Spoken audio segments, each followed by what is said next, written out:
welcome to the Uriah Jokes Podcast.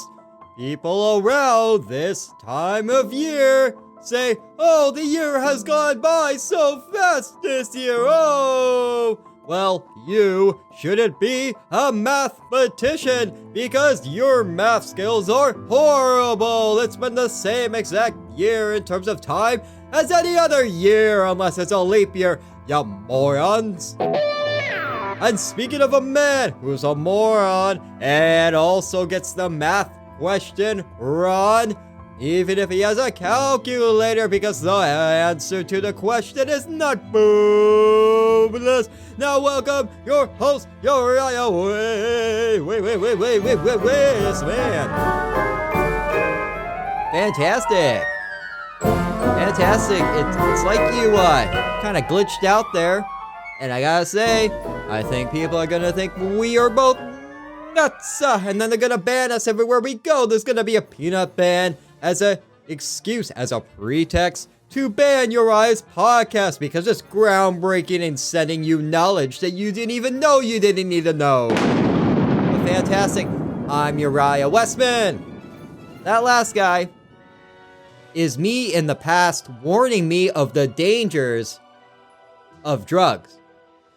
Because that opening, if that's not under the influence of something horrible, I don't know what is. But this is my podcast, Uriah Jokes Podcast, where I joke, tell stories that are factually inaccurate, and then share them on social media as Mark Zuckerberg fully intended. Fantastic.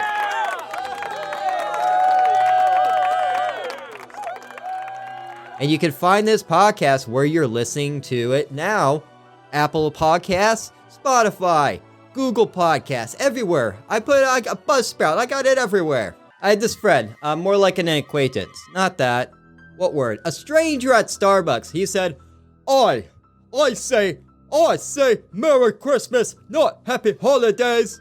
Well, you just said both of those things, ya moron. Unbelievable. I'm gonna go to Starbucks and make them write Merry Christmas to show them. Okay, that makes sense. You're gonna give them money to prove a point. That makes total sense. That's what I do.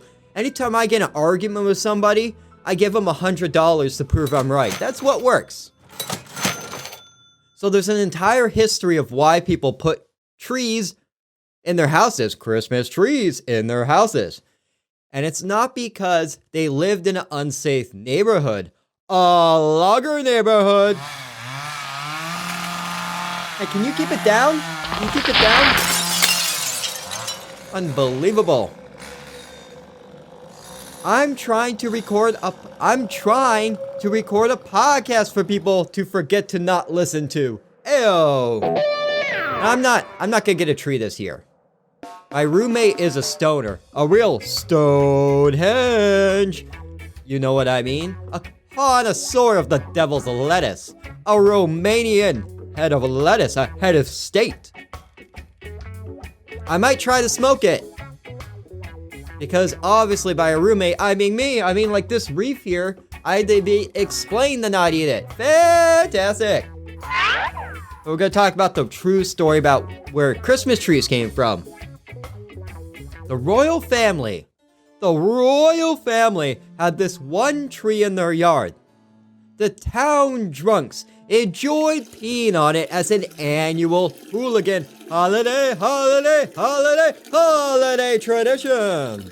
The tradition, passed on generation to generation, posed a great danger to the royal family as the human urine, mixed with the lizard scent, would spell trouble for the Illuminati.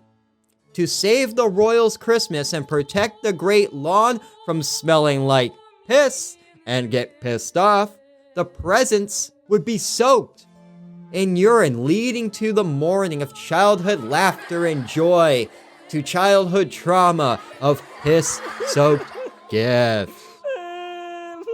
So the royal family hired a think tank of who's who, complete with peasants, kings, Santa, elves, Elvis, gold standard experts from the mainland, people who rode in on horse-drawn carriages by Picasso.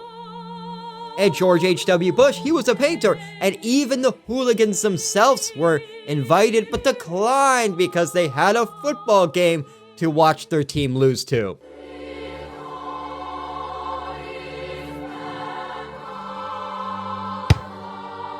The days and days of those ideas came to a close when Michael Bay proposed to put the tree inside the center of the room so everyone can run around it.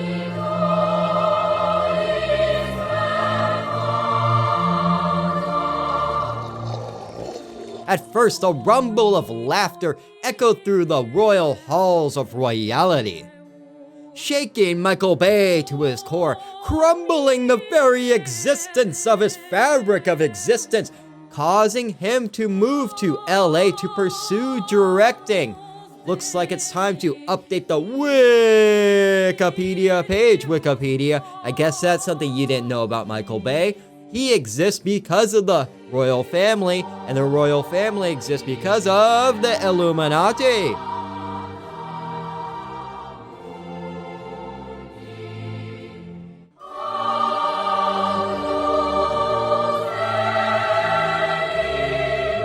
What are you gonna do? These are facts. You can get mad at me, but these are facts. These are facts. Have you seen the video? Ultimately, they decided to bring the tree inside to protect it from the upcoming fountain of devastation of the annual piss run.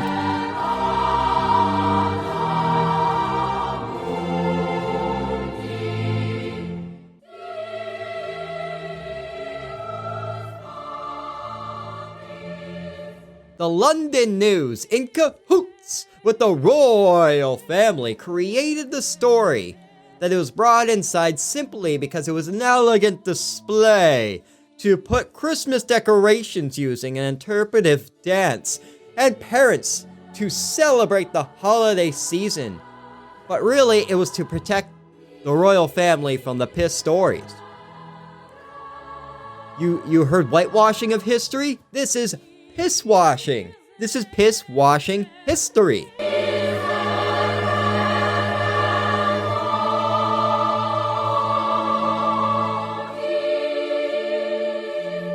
This was the first known example as fake news.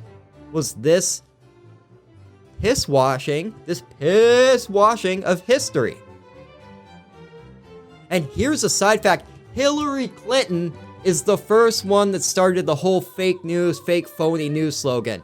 Yet again, another wonderful thing the Clintons have added to this cosmic journey that we call life.